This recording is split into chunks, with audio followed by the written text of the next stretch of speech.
Comment Comment devenir lucide? Lucide.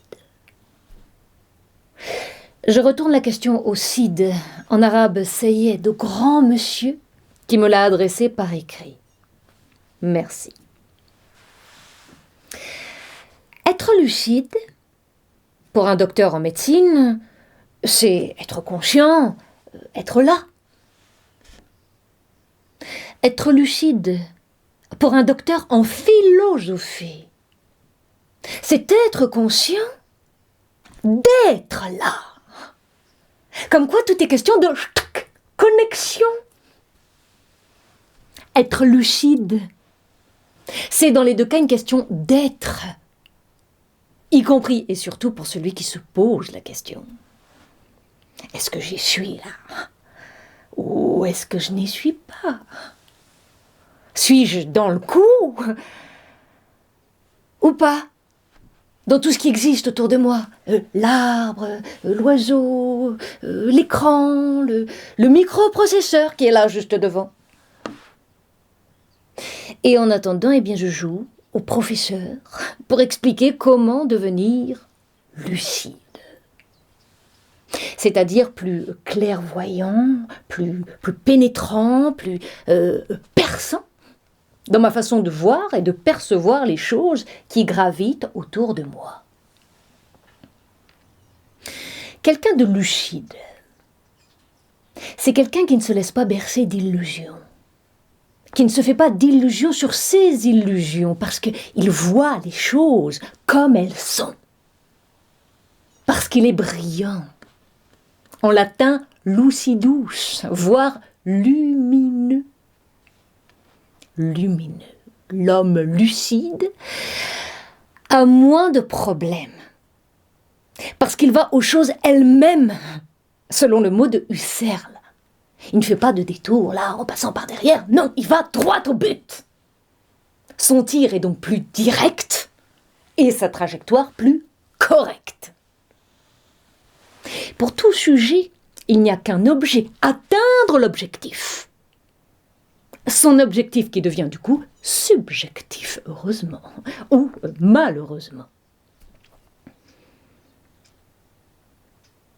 Oui, et je me repose la question.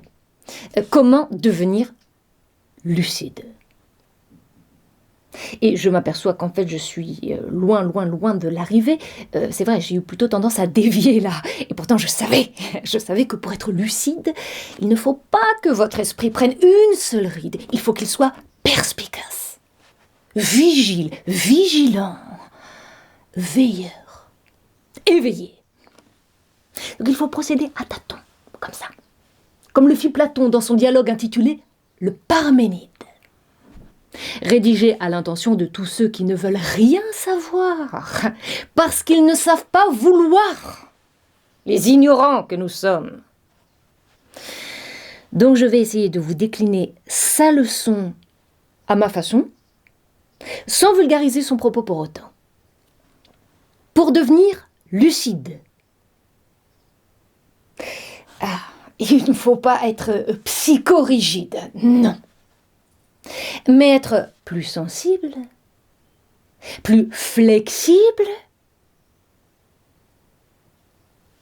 à la lumière. Pour accéder au cœur de la cible qu'on appelle l'être. L'être. Qui contient tout. Caillou, chou, hibou. Sans vous oublier surtout, vous. Être lucide. Hier, c'est se poser la question de Hamlet. Être ou ne pas être. Telle est la question lucide par excellence. Et être lucide aujourd'hui, c'est se poser la question de Ginette. Paraître ou ne pas paraître. Telle est la question lucide par déficience. Être lucide demain, c'est se poser la question de Beckett. disparaître ou ne pas disparaître? Telle est la question lucide par volonté de chance. La lucidité. La lucidité, c'est tout compte fait un processus qui dit comment les choses évoluent ou changent de résus. Donc, hier, le souci, c'était l'être. Aujourd'hui, le souci, c'est le paraître. Et demain, ce sera le non-être. Le temps de disparaître pour ceux qui méritent de disparaître. Car ne périt, dit Nietzsche, que ce qui est périssable. Pour devenir lucide, il faut donc apprendre à jongler avec 3 termes. Être, paraître, oui, et disparaître. Et Platon en a tiré des hypothèses. Moi, je m'en vais les subtiliser pour lustrer ou illustrer ma synthèse. L'être est, dit l'idiot de droite, Zemmour pour ne pas le citer. L'être n'est pas, dit l'idiot de gauche, Rousseau, pour ne pas la féliciter. L'être paraît, dit l'idiot du centre, Bayrou, pour ne pas le ressusciter. L'être ne paraît pas, dit l'idiot d'en haut, c'est-à-dire moi, avec ma cécité.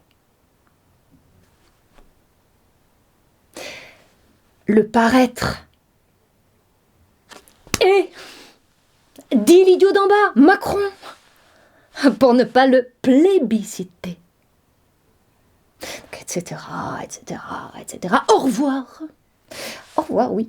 C'est brutal, mais maintenant c'est à vous de compléter cette analyse combinatoire. Mais attention, attention, ne vous y trompez pas. Ce ne sont pas là des éléments de langage, mais de véritables messages à l'intention de celui qui cherche à apprivoiser l'image du monde.